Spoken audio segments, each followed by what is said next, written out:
அனைத்து இந்திய அண்ணா திராவிட முன்னேற்ற கழகத்தின் தலைவியாக, மக்களின் தலைவியாக, உங்களின் தலைவியாக, நாளை எதிர்காலத்தை மாற்றி அமைக்கக்கூடிய வல்லமை பெற்ற சிறந்த தலைவியாக, ஏழை எளிய மக்களின் எளிய மகளாக உங்களுடன் நின்று பணியாற்றுவேன்.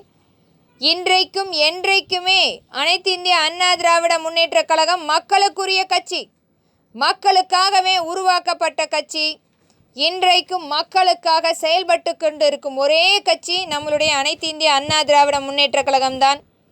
இன்றைக்கும் தூய்மை பணியாளர்களுடைய கோரிக்கைகள் நிறைவேற்றப்படாமல் வஞ்சித்து கொண்டிருக்கும் இந்த திராவிட மாடல் அருகில் அமர்ந்து உணவருந்தி கொண்டிருக்கிறார்கள். அந்த விருந்து மட்டும் போதாது, அவர்களுக்குரிய அனைத்து திட்டத்தையும் முறைப்படுத்தப்பட வேண்டும். நம்மளுடைய அனைத்து இந்திய அண்ணா திராவிட முன்னேற்ற கழகம் ஆட்சி அமைக்கும் போது அவர்களுடைய அரசு பணி முழுமையாக அவர்களிடத்தில் கொண்டு போய் சேர்க்கப்படும். அது மட்டுமில்லை, அவர்களுக்கு வீடுகள் கட்டி கொடுக்கப்படும். அவர்கள் மதியம் உணவு அருந்துவதற்கு அவர்களுக்காக கேன்டீன் அமைக்கப்படும்.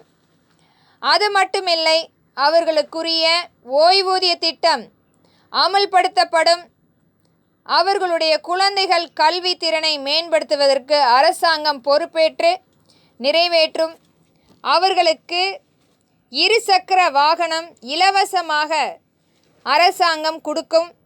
அது மட்டுமில்லை, அவர்களுடைய பாதுகாப்பை மேம்படுத்தி கொடுக்க முறைப்படுத்தும் என்பதை திறன்பட வலியுறுத்துகிறேன். என்றென்றைக்குமே அனைத்து இந்திய அண்ணா திராவிட முன்னேற்ற கழகம் நம்மளுடைய மக்களுடைய திட்டத்தை முறைப்படுத்தி மக்களிடத்தில் கொண்டு போய் சேர்ப்பதையே மிகப்பெரிய ஒரு வாய்ப்பாக இன்று வரை உழைத்து கொண்டிருக்கிறது. நன்றி.